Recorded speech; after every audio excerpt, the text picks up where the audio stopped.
Before you buy in Edmonton, you need to know the real numbers, not what your bank told you, but what it actually costs to close and get through your first 90 days as a homeowner. I'm breaking down the truth line by line. Hey, what's going on, everybody? I am Tristan, an Edmonton-based realtor. And if you're buying in Edmonton this year, here's exactly how much cash that you're going to need, not just for closing day, but for the first 90 days after you get the keys. No surprises, just real numbers based on what's actually happening right here in the Edmonton market. Because I get this question all the time. How much cash do I actually need to buy a home? So today you're getting the full breakdown. Everything from lawyer fees to move-in costs and that 90-day cash runway every buyer should plan for. Everything I'm sharing today applies to a typical home purchase anywhere in the greater Edmonton area. So that includes St. Albert, Sherwood Park, Spruce Grove, Leduc, Fort Saskatchewan, and of course the city itself. We're gonna go through 3 key sections: the real closing costs, line by line, down payments and how much cash is actually due and when, and then your first 90-day cash plan so you can move in comfortably and not strapped for cash. I'll show you both a first-time buyer scenario and a detached buyer example so that you can kind of see where you might fit in the scenario. Let's start with the real stuff, your closing costs. First up, you got lawyer fees and any sort of disbursements. This one's unavoidable, so expect to pay around $1,500 to $2,000 for your real estate lawyer here in Edmonton. That covers title transfer, land title registration, courier fees, trust handling, all of that sort of stuff. If you've got a mortgage, you'll almost always be closer to that $2,000 mark. Next up is title insurance. Now, just a quick update for Edmonton buyers. RPRs are barely being used anymore. The seller almost always provides title insurance instead. That protects you against any sort of defects on the titles or unknown issues like encroachments, survey errors, etc. And it's typically already covered in the seller's legal package, so you shouldn't be paying out of pocket for it as a buyer. Next up is home inspection, and please do not skip this one. For a detached home, expect anywhere from $450 all the way up to $800 depending on the size, age, and whether you're adding a sewer scope or something like that,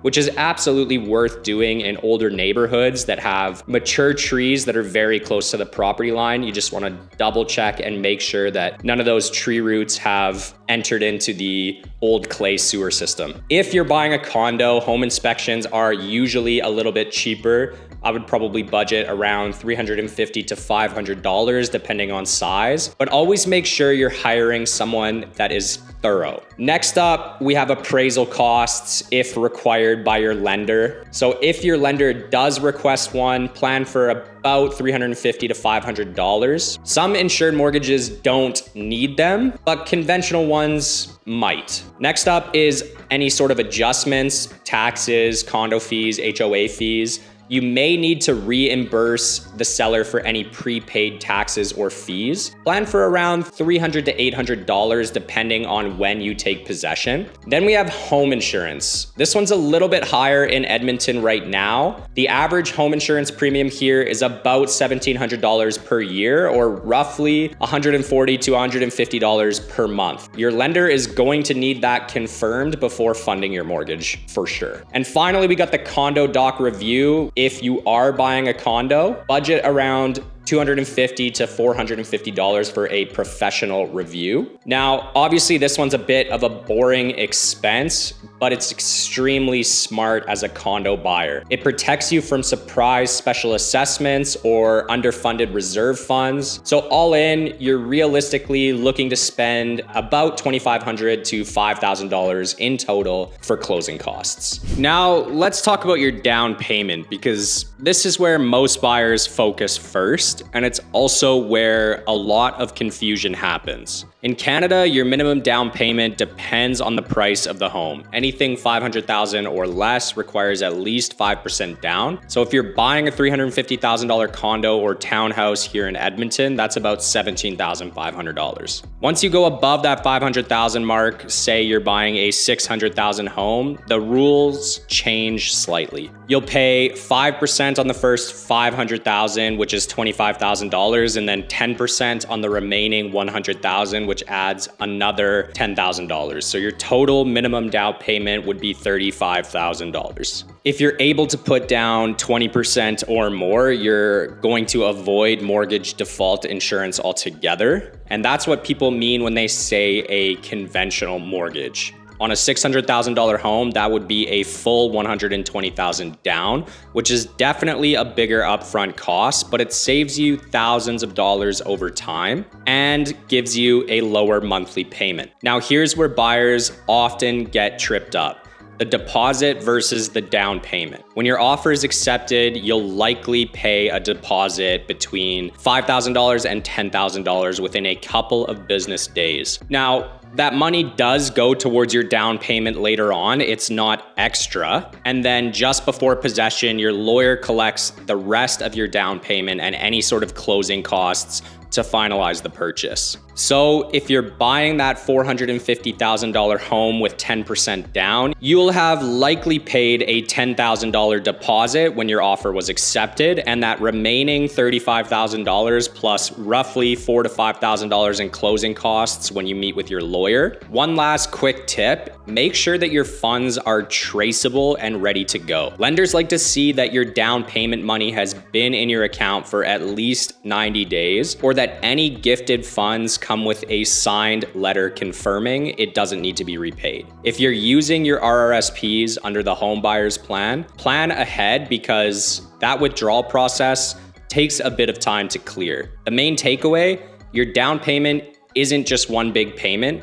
It's a few smaller steps, a deposit at offer, the rest of your funds before possession, and then closing costs come on top of that. Having everything organized early keeps your mortgage process smooth and stress-free, and it's especially important to set aside that initial deposit money in cash prior to even booking showings. Okay, now let's talk about what happens after possession. Your first 90 days in the home. This is the stage that catches most buyers off guard because the spending doesn't stop once you've got the keys. Even if you've budgeted perfectly for your down payment, your closing costs, there's a whole second wave of smaller expenses that hit right after move-in. And being ready for them makes a huge difference. The first thing to plan for is utility setup and deposits. Depending on your providers and your credit history, you can expect to spend around $300 to $500 to get your power, gas, water, and internet connected. It's not a huge number, but it's one of those things that buyers rarely think about until they're juggling it all during move-in week. Next, expect a few immediate fixes. The little things that aren't major repairs,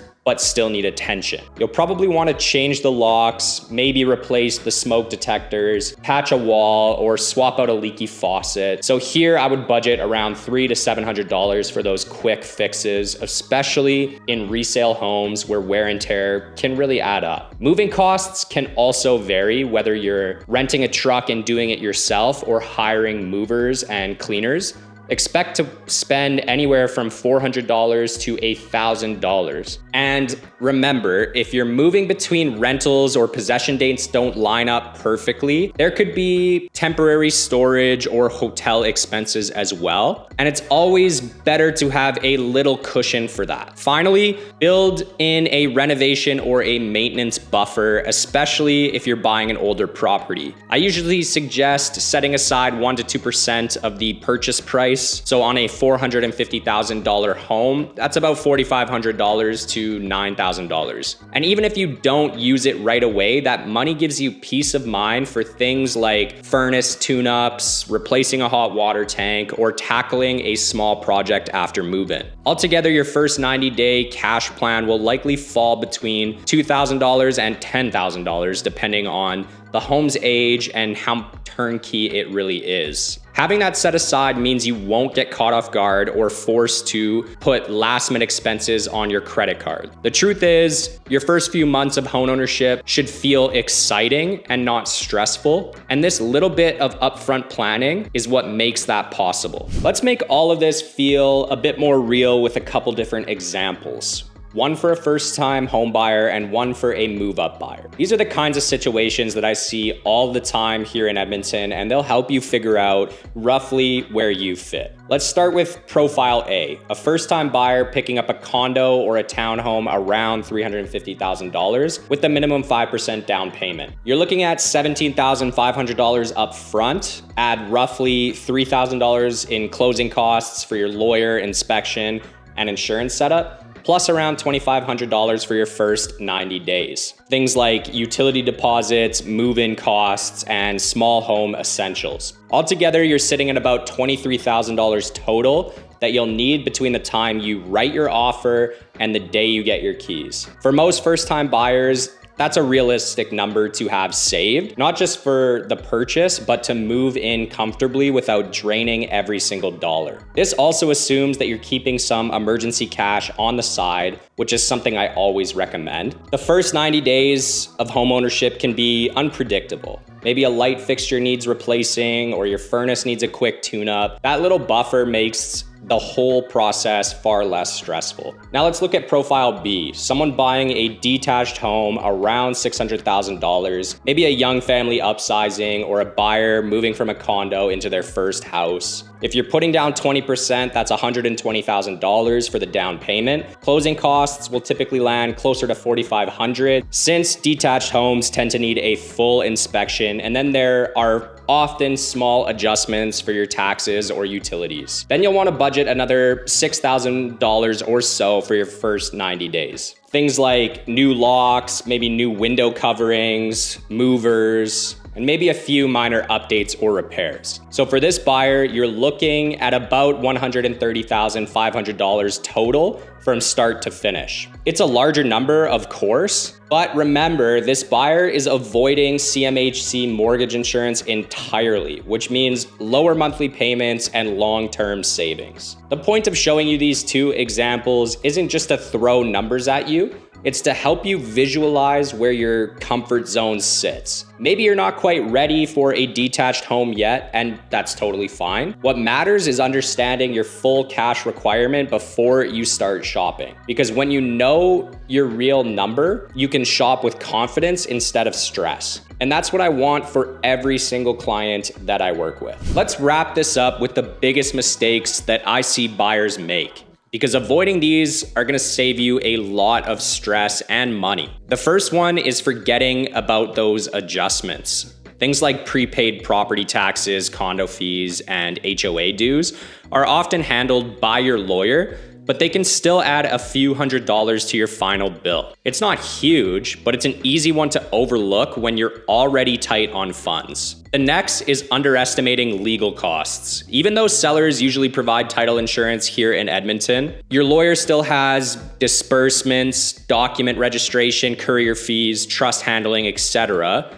And that pushes your total bill higher than you might expect. Another big one is waiting too long to set up home insurance. Your lender can't release mortgage funds without proof of insurance. So if that's not ready, your possession can get delayed, and that's a headache that you absolutely do not want. I also see buyers drain every dollar they have into their down payment and skip having that small emergency buffer.